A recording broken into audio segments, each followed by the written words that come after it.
Hello everybody, Dennis Engelbrecht with the Digging Deeper blog series. One of the issues that we talk about most with our contractors is succession.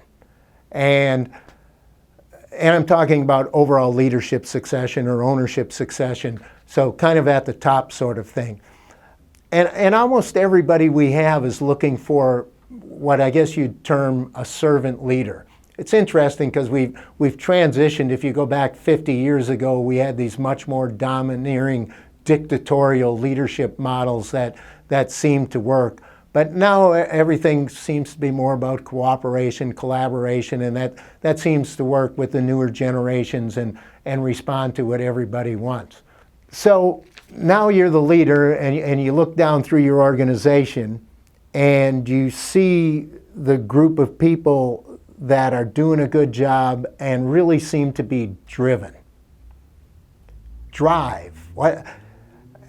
We want that drive, but I'm wondering, is it drive or is it greed? And how do you know the difference? Because if we think of that servant leader, we want somebody who's driven, but we don't want somebody who's driven just for themselves. We want them looking out for the organization.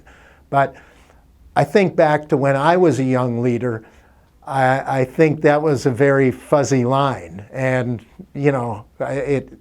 maybe it was more greed than drive. I was looking for the rewards of being in charge, perhaps as much as I was looking out for the good I could do by being in charge. But I think, as we look now, I see a lot of people that are those potential next generation leaders, and we look down there, and it's hard to tell. We look at it, is it drive or is it greed?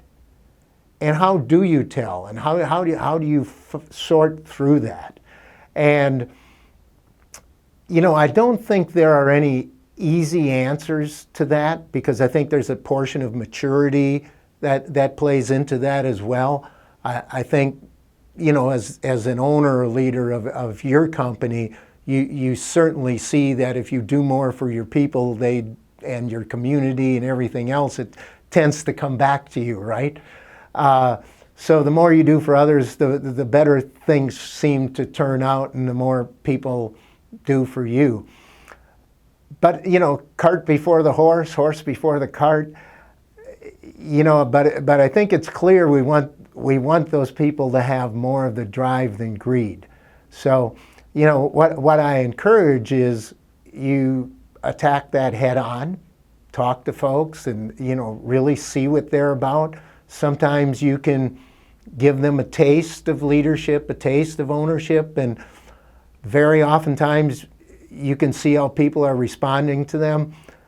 I can recall, again, in our roundtable programs, we interview a lot of people, and we were interviewing one potential leader, and we found out that even though leadership thought the upper leadership thought he was the best future leader, his cohorts and people below him didn't see it. They saw him as out for himself.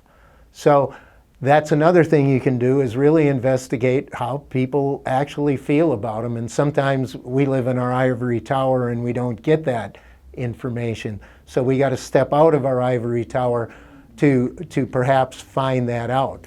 But, and then, one last item on this, just because a young person exhibits more of that greed today than drive, don't give up on them.